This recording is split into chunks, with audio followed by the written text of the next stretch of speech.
اهلا بيكم في كروشيه ووفن تيلز. النهارده هنعمل الجزء الثاني من باتش الكروشيه الابيض في اسود بتاعتنا.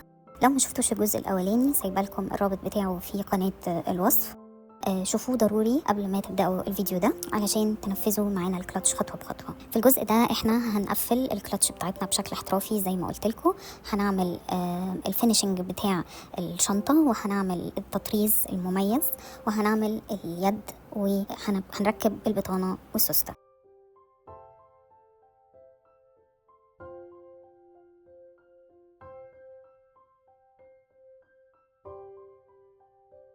يلا نبتدي. اول خطوه هنعملها هي هنشطب الجسم بتاع الكلاتش بتاعتنا. احنا قفلناها في الجزء الاولاني، دلوقتي هنبتدي نعمل الفينيشنج او التشطيب بتاع الايدج او الحافه بتاعتها من فوق. هنعمله ازاي؟ هنوصل الخيط بتاعنا، هنكمل بنفس اللون الابيض في اي كورنر من الجنبين بتوع الكلاتش، وهنبتدي نعمل غرز عمود بلفه في كل غرزه. طبعا اول غرزه زي ما اتعلمنا مع بعض بنعمل غرزتين حشو فوق بعض، وبعدين بنبتدي نشتغل عادي جدا غرزه عمود بلفه داير ما يدور الحافه اللي فوق بتاعه الكلاتش. طبعا التقفيل ده بيخلي الفينيشنج بتاع الكلاتش شكلها حلو جدا. التطريز بتاعنا هيتعمل على الجزء ده الحافه، فاحنا محتاجينها تبقى عريضه شويه. فاحنا بعد ما نقفل الدور الاولاني بتاعنا هنكرره مرتين كمان، فيبقى عندنا اجمالي 3 اسطر من غرزه عمود بلفه في كل غرزه. لو حسيتوا ان الحافه بتاعتكم من فوق مضمومه، يعني عرضها اقل من عرض الكلاتش، او العكس لو عرضها اكبر من عرض الكلاتش، يبقى في غلط في عدد الغرز. دايما راجعوا عدد الغرز وانتوا بتشتغلوا علشان تحافظوا على استقامه المنتج اللي انتوا بتشتغلوه، او ان العرض يبقى ثابت. بعد ما خلصنا ال3 اسطر بتاعه العمود بلفه هنعمل سطر نهائي من غرزه المنزلقه. طبعا ده بيحسن جدا شكل الحرف النهائي بتاع المنتج بتاعنا، فهنعمل منزلقه في كل غرزه لحد ما نوصل للاخر ونقفل بيه الوصله الخفيه بتاعتنا.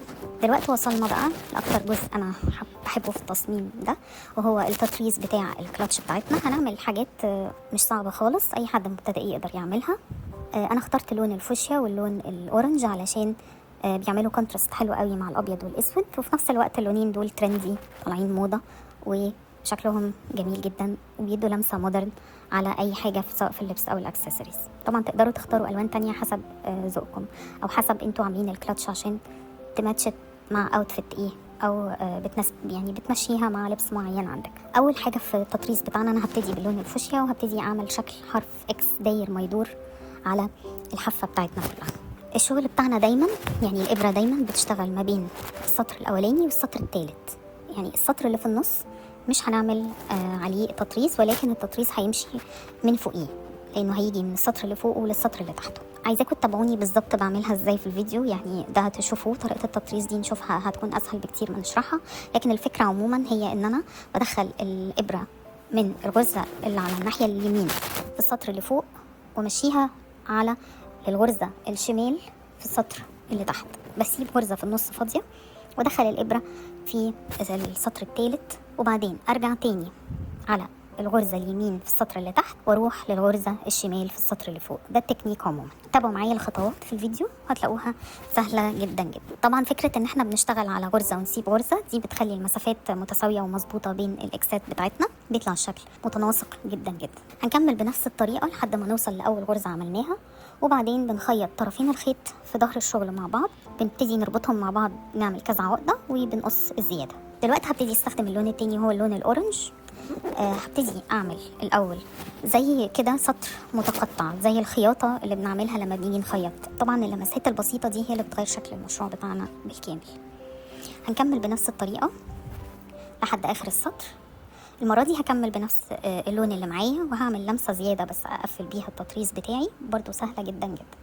المرة دي هشتغل على آخر التطريز من تحت، وهو الزاوية اللي اتكونت في السطر الثالث من تحت بتاع العمود بلفة. الزاوية اللي اتكونت باللون الفوشيا هشتغل فوقيها، هعمل زي كرات صغيرة جدا باللون الأورنج.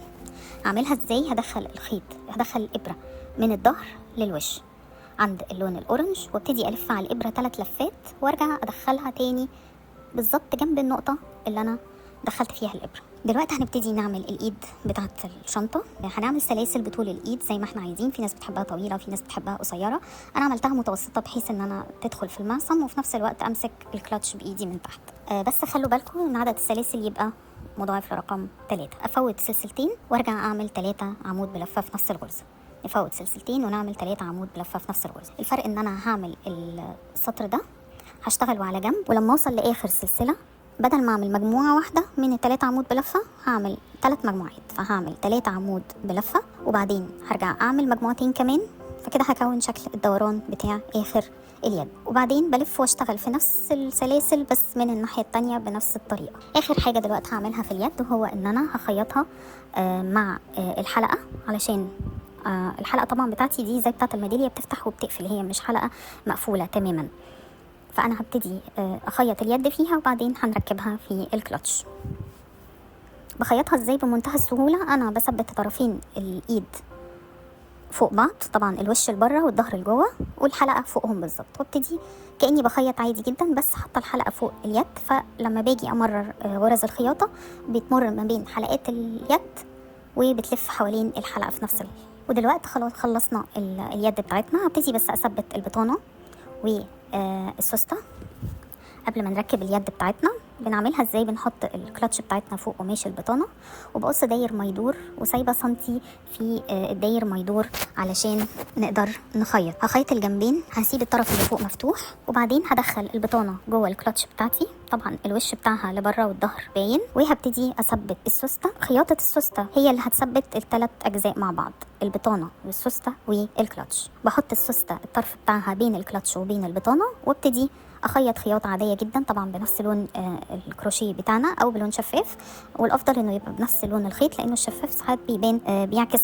ويبان لونه في اي ضوء. ابتدي اخيط غرز عاديه جدا وتبقى الغرز صغيره عشان ما تبانش، او بمكنه خياطه طبعا للي بيقدر يخيط. هعمل الجنب الاولاني وبعدين هعمل الجنب التاني بنفس الطريقه، وبكده بنكون قفلنا الكلاتش بتاعتنا. طبعا شايفين شكلها النهائي قد ايه مختلف، قد ايه مودرن، وقد ايه جميل جدا جدا، بشويه تفاصيل صغيره زي التطريز، زي البطانه الملونه، زي الخيوط الملونه اللي حطيناها على التسل بتاعتنا، ازاي خدت الشنطه لحته تانية او خلت الديزاين بتاعها مختلف تماما، بدل من هو ديزاين بيزك بمربعات البيزك الاساسيه. ساعات كتير جدا التفاصيل الصغيرة دي هي اللي بتفرق في شكل الشغل. بدل ما نعمل غرز معقدة ونعمل دخل ألوان كتير في التصميم، ممكن نعمل حاجة بسيطة جدا نحط عليها لمسات بسيطة هي اللي بتفرق في النتيجة النهائية.